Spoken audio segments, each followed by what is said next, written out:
Hello world, this is Zan, playing as MA Arcoscephale in Dominions 5 with the TLC balance mod. Um, just in case, this series is normally going to be in live format. However, I went on vacation and then I asked the mod creator himself, Tired Tellteller, to kind of sub in for me and help me do better with my expansion because I'll be honest, I was really mucking it up with the troops. And I went on vacation. I know he made some changes and he's done an excellent job so far. And I ended up really happy with the results.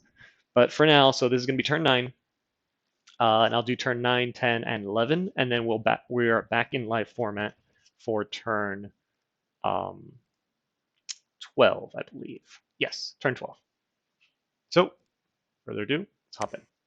So we have an attack on the splines, and for sure this is his scripts because now his people are on hold rather than just running in and getting killed like mine were. He even has some, I guess, slinger bait up here in the front.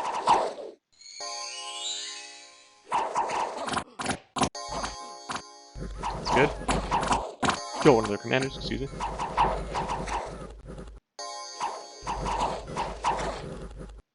Yeah, they didn't have a lot of range this time, so in a pure melee, these disciplined hoplites seem to do pretty well. Excellent. And that's a route. So the splines is good. Grassy Hills is where I sent the Gorgon. And if you haven't seen her before, essentially she is almost immune to Indie Knights because they have MR10. And they cannot bear to look at her. So province with Knights, to me, is a free province. They are now also. At the risk of losing subs, she really rocked them. Yep. So yeah, these guys got no chance between regen, 27 prot from Iron Skin. Yeah. And then off she goes. Okay, and then in Relay of Mercs, apparently I had a Horse Tribe Chief, and they don't have any commanders from my previous debacle. So they get chased off. So luck 3, this is like the third bad event that comes from it. That's okay, because apparently I'm a Blood Nation now. Yeah, that's kind of neat. Extra money and a Blood Nation. Yeah, and so far it's coming together. I mean, that was a triple expand. Like, that's fantastic. So that puts me at where? 1, 2, 3, 4, 5, 6, 7, 8, 9, 10, 11. 11 on turn 9. I think I was at 7 on turn 7. So we're slowly inching our way back up to being somewhere in this game, or having a chance to be somewhere in this game. But really, that's most of my turn. I think, yeah, I'll just keep making mystics because their research is bonkers. And yeah, I'll probably hit Heavenshire next because I don't see knights, but it's technically a farmland and it looks all nice and pretty. So hopefully it's made of money. All right, let's move on to turn 10. Okay, we see Tianqi. They get in a fight. I really like this nation. They have solid units. These guys are really, really cheap. They do what they need to do with 15 defense each.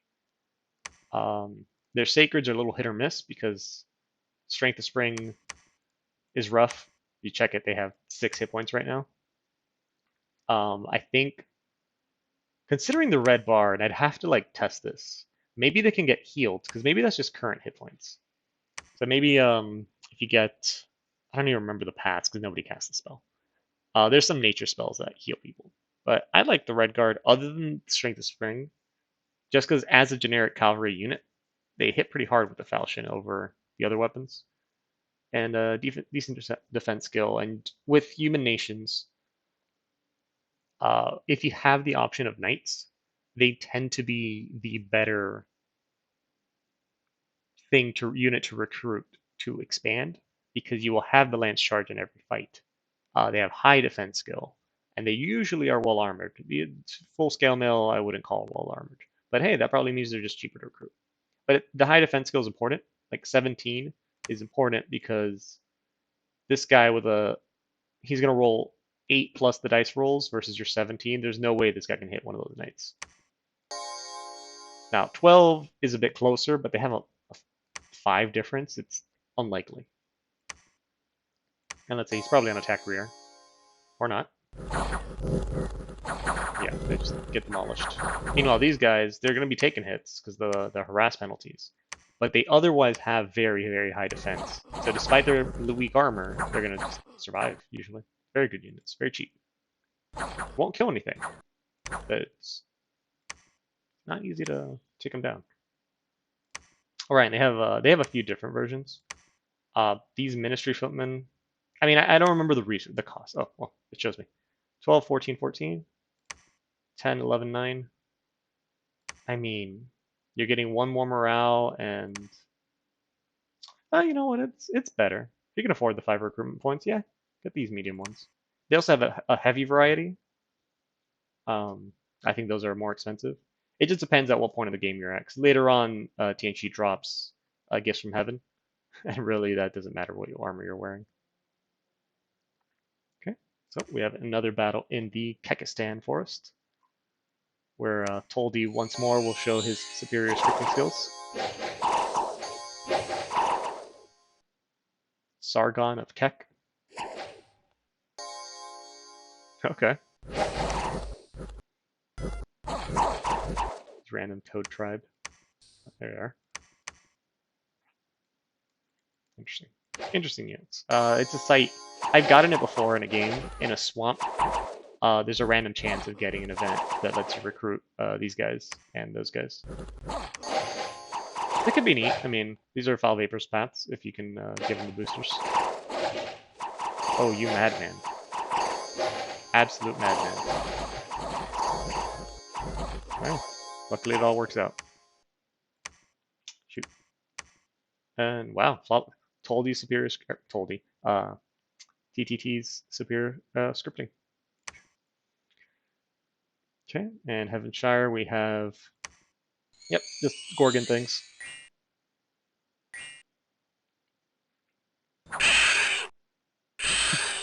Watching that just never gets old. Oh, this is actually kind of useful. When they do this little circle, I tested her against like Anakites and things. Sometimes she gets killed with bad rolls, but versus Anakites, if she does that big circle, they form a wall around her. She can just regen up and take them out piecemeal. Okay, and then over here, I don't know where 12 magic resistance and the heavy lance, so they might actually be able to hurt me. I think overall they're still screwed. Because 12 versus 13 is... Oh, and here we have a normal horseman. This is the non-sacred variety. He's screwed. 10 magic resistance, you're done, bro. Yep. See, they got a few more hits in, but the result was the same. Oh, and I guess the cheat plus. Magic weapons, shock and fire resistance, defense +2. Oh, that's probably why they have 17 defense. And strength +2. Yeah, usually like a rainbow bless or rainbow stat bless is really good on these little horsemen. But the mod itself dissuades you from taking, yeah, or you for a fact you cannot take imprisoned rainbows, and then you're dissuaded from going wide rainbow anyways, because I think he bumps the minimum cost or something like that. Or even then, if you take a rainbow, rude. If you take a rainbow mage, the Dominion 1 guys, like I said, you can't have them be imprisoned, so it's harder to afford all the blesses. Oh, this is really good here. Has been preaching and warning people of the end of the world. Yeah, give it a year or two. But 400 gold, that's pretty good. And I think we put that to use last turn in buying Durin's Cavalry. This is just 10 heavy knights, and usually this guy has like extra strength or something, obesity, whatever. But yeah, it's just some heavy cav, and you can send this at Wolf Tribe. I think in this turn, since we don't see anything up here, I think I'm sending him to Loggers Camp, or TTT is. Over here, I think that this was the move. Yeah, I'm remembering a little bit. These were the moves. Because I know we talked about with the whole Machaka thing, that if we took the span, it'd be kind of cheeky and he might attack me, and I don't feel like doing that right now. I need to catch up on expansion. Over here, I do the opposite, where I see a bunch of 8-ite elites, and I kind of figured, you know, there's 8-ite elites, 12 of them are, yeah, and they hit kind of hard, yeah, but that's a lot of them. Kritaha Vineyard, and my Gorgon kills them all. Yeah, maybe Nabal is going to be a little pissy, but like I could defend me taking this province. I have a bordering province, so I could totally defend this. He probably doesn't see if I own this or not. Um, so yeah, I'm going to be where I wasn't cheeky over here. I'm going to be cheeky over here and hope that he moves these troops in. And then this just looks like regular militia heavy infantry, and these reports are accurate because I'm Arcoscephale. I'm just like ignoring these guys. Jaguar tribe scared me up in that swamp. Other than that, I think we're going normal. I'm recruiting another Arcusa because they're the ones that are going to run around and build temples and things. And if you noticed, we have like little random commanders everywhere, and they're going to be building because I have an absurd amount of gold right now. Taking all these farmlands is paying off, so I'm just going to start building palisades everywhere. And as soon as I can do that, I can start pumping out mystics all over the place, and then my research will really skyrocket. All right, so that'll be turn 10. And let's check out turn 11, which I'm almost certain is the last turn in this format, hopefully, unless I go on another vacation. So turn 11, more research has been complete. The regular infantry hit first. Move that up. Yeah, and then TTT told me the reason he does this is he wants their archers, shooting from their absolute max range where they'll have the biggest precision penalties, whereas mine will shoot at a closer range. And with his mod changes, you know what? That actually makes a lot of sense because ranged fire, as we've seen, is pretty darn deadly. I guess he got tired of told these ghosts running up on his own and almost getting killed, so he gave it some bodyguards.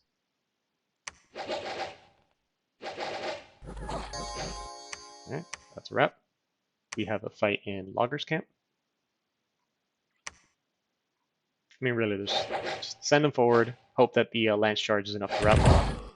Jesus. Yep.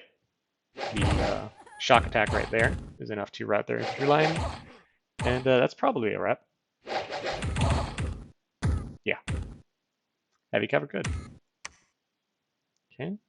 We see man attack in Memory of Druids. Once more, he has heavy cav. Oh, this is actually one of his heroes who is immortal. When I played man and with a really good ability. Wow, that's lucky. To get him this early and for him to actually get a good heroic ability, that's kind of neat. When I played man way back when, I made this guy my prophet, so he gets even better stats. You can send him into like the arena and stuff. That's pretty good. And this hero's blade is worth not even removing. It's a little worse because he's on a horse, so he's size 3. But 3 times versus larger will kill any super combatant it hits. It's absurd. These little hero things, and usually it's only human nations that get them to kind of make up for it. These little hero items are nonsense. It's great you cannot build them because they're very powerful. And it looks like he has some Knights of Avalon, and who are these? Knight Commanders. Huh. This guy crippled or something? Just taking him. And then it's just Knights. Knights of Avalon are not the Knight Commanders. Knights of Avalon, these are really good. If you notice, they have almost the same, if not better, stats than the TNG Red Guard. Actually, and they even have better armor. Yeah, so they're like the TNG Red Guard, but they're not sacred, and they don't need a plus. And they're just as good, if not better. Actually better because they have a little magical damage alicorn. So yeah, this is a fantastic unit. They're a bit expensive, but this is a really good knight. Especially when you start adding buffs on them and stuff. Oh. What you doing there, buddy? There you go. Wow. I suffered with Bone Trap, and this guy just casually runs up to the back, kills the commander, and then they all rout. Nonsense. Okay. And then over here in the vineyard is where we were going to be cheeky and bump with Nabal. I land first, which doesn't matter because it's just militia and heavy infantry. So it really doesn't matter. Yeah, perfect. Just as expected. And then he comes in, but he thought the same. I guess I don't know if he planned this cheeky bump or something, or if he's seen my Gorgon, and he came out with this. A Malika, which has great stats, uh, absurdly high magic resistance, which is not going to get turned to stone, good morale, good hit, I mean, not the greatest hit points, but good hit points. And they're ethereal by default, and then they're great short sharpness. And if somebody asked me, hey, how do I kill this Gorgon, especially this early in the game, this is exactly it. I would say you send a person with decent magic resistance, give them a great sword of sharpness, and off they go. So I'm in trouble. This game could have been very bad right about now. And then to make things worse, she cast Fire Shield, which works against my snake hair. Like again, I have pretty high protection, but my snake hair hits like 5 times. And there was actually a battle earlier today in a different game where somebody had a stone bird, which strikes 5 times. They had 5 fire resistance, and they still took an absurd amount of damage from Fire Shield just because so many dice get rolled when you have these multi attacks. Eventually, they start rolling high and get some chip damage. The important one though is these swings with the Great Sword of Sharpness. They can be pretty painful. So thankfully, I researched Rush and had Temper Flesh, or else this could be very bad. Yeah. So there, she fails a morale check, I guess, because the fear. But geez, this could have been very bad if the Gorgon would have died. If I didn't have Temper Flesh, it's very likely that maybe she would have routed it instead of Naba. But ultimately, this is mine now. Their army's nowhere to be found. I can assume that they went to the Verdant Valley.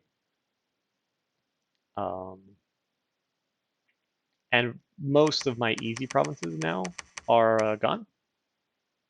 Oh, well, except this one, but no, we're not in a rush because we kind of surrounded it. So the only ones that are really left would be these two to take. And if I remember correctly, this Asphodel and I started talking about this point, and we had some friendly discussion. And we had two things to talk about, which was the position of Logger's camp as mine sucks, and he wants this forest. And I don't want him to have that forest because I'm a fan of pretty borders, and I don't want him to build a temple fort here, so close to my capital. So for our discussion, and this is a guy that we're friendly. We're friendly. He's a cool dude. For our discussion, we said, listen, Witch Grove, I absolutely see why you want it. I cannot say you're wrong or anything. You're absolutely right in wanting this province. However, I don't want to give it to you because it is too close to my capital, and the border would be hideous if you took it. But I know there's practically nothing I can say that's going to dissuade you. So I'm just going to get these mercenaries, and we're going to bump. We're going to bump over in Witch Grove, and whoever wins the bump keeps it. No questions asked. And he said yes. Then the other problem was Logger's camp being in a horrible spot, to which I made the assumption that he had an army here. Because if his capital's here, and like you're Asphodel, you want forests. And he hasn't taken this. He has to have done something else over here. Because look, even Man has a fort over here. This is insane. So I assumed that he has an army here, and I said, listen, if you take Hope's Rest, or if you can take it this turn, I'll leave Logger's camp with 0 PD, and you just walk in. And then you leave Hope's Rest with 0 PD, and I'll walk in with this guy. So we made that agreement. And that leaves me not too much more to do, because now this is done, this is done.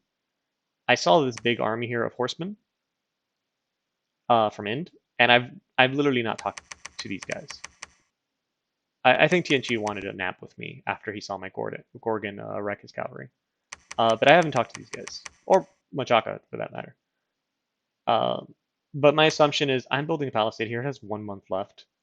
This province kind of sucks. I'd hate to lose it. Or I'd hate to lose a fort because I was taking this province. So I think I'm just going to send Kirby one over here. And then this army kind of has nowhere to go. So we'll deal with that in a second. But what I do want to do is I want to check what the heck is in Cape Helles, and bonus points for Cape Helles being near me, as you know, the Greek nation. That's kind of neat, like little thumbs up there. Um, the little peninsula-looking thing. But I think I want to recruit a commander here, and that commander is going to go into Cape Helles and check out just what's in there, and then maybe this army that's nearby, just keep them like preaching or something until I bring in reinforcements, and then come back with Kirby and take this. Meanwhile, there's also the fact of this lake. Now that my dominion is here, and I could say this is a really good province. And I do have water mages. So once I get the construction for it, I can build the ring of water breathing. But I don't have the construction for it. But for a fact, I think Kirby could go in a link with just that item and be okay. To that end, I probably am gonna have to turn Astral Pearls into water gems to do it. But for 123 golds and then whatever the heck this one is, I think it's a good deal. Up here we can see Relay's doing his thing. I hadn't noticed it yet, but I know this little tidbit. There's 3 underwater thrones, which is nonsense normally. Luckily, this mod has some additional help in having in allowing nations to get underwater. And this won't be the turn where we talk about it. I'll talk about it once we start doing it. But later on, and I think it's in like the help that it gives you, I think is good enough that you can probably take and defend little lakes like this against the Water Nation. But I don't think it's good enough that you can like the man over here. I don't think he can go underwater and kick out Relay. That'll be absurdly difficult. I don't think he can do that. But could he defend this lake over here? Yeah, probably. Maybe. I think they're good changes. There's some things that are really, really strong, and there's some things that aren't. And we'll see where that line gets drawn when we get there. So for now, that's turn 11. Next episode onward, we're going back to me recording the turns as I do them for the first time. And yeah, I'll see you guys then.